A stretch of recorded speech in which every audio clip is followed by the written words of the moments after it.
থেকে বিদায় হবো ইনশাআল্লাহ। আমাদেরকে বলা হয়েছিল আমাদের তিনটা এজেন্ডা ছিল, সংস্কার, বিচার, আরেকটি হলো নির্বাচন। নির্বাচন হয়েছে, আপনারা যেভাবে হোক ক্ষমতায় গিয়েছেন, তাহলে এখন সংস্কারের কি হবে? আমরা সবাই ভোট কেন্দ্রে গিয়েছিলাম, গণভোটে হাকে জয়যুক্ত করে বাংলাদেশের মানুষ দিয়েছিল। সংস্কারকে ব্যাহত করার প্রচেষ্টা চলছে। আল্লাহর হস্তে আপনারা জনগণ যে ম্যান্ডেট দিয়েছে সংস্কারের পক্ষে, জনগণের বিরুদ্ধে যাবেন না। যদি জনগণের বিরুদ্ধে যান, সেটা শহীদ জিয়ার আদর্শ হতে পারে না, বেগম খালেদা জিয়ার আদর্শ হতে পারে না কোনোভাবেই।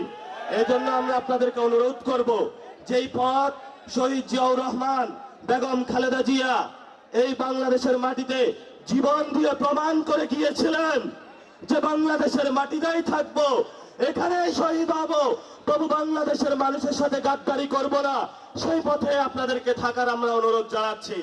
সর্বশেষ কথা, শেখ হাসিনা এখনো কিন্তু আমরা তাদেরকে ফাঁসির কাঠগড়ায় দাঁড় করাতে পারি নাই। ওই যে এই পাশে রয়েছে ইন্ডিয়া, এই ভারতে বসে বসে তারা বাংলাদেশের বিরুদ্ধে ষড়যন্ত্র করছে। আমরা প্রধানমন্ত্রীকে অনুরোধ জানাবো, নির্বাচন হয়েছে, এখন বিচারের উদ্যোগ নিন। আপনাকেই তো শেখ হাসিনা এখানে বাংলাদেশে অনেক নির্যাতন করেছিল, অসংখ্য কুমিল্লার ভাই ভাইদেরকে হলো এখানে রাজপথ থেকে ধরে নিয়ে গিয়েছিল।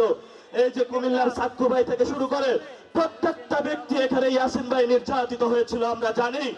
কিন্তু আমরা এখন কি দেখতে পাচ্ছি? শেখ হাসিনা ওইখানে বসে বসে হাসছে, আর রাজপথে আমরা এখানে বিচার চেয়ে বেড়াচ্ছি। আপনারা বিচারের উদ্যোগ নিন, ইনশাআল্লাহ নতুন বাংলাদেশ গঠন হবে। সবাই ভালো থাকবেন। ইনকিলাব জিন্দাবাদ, বাংলাদেশ জিন্দাবাদ, কুমিল্লাবাসী জিন্দাবাদ। দেখা হবে রাজপথে ইনশাআল্লাহ। আসসালামু আলাইকুম ওয়া রাহমাতুল্লাহ।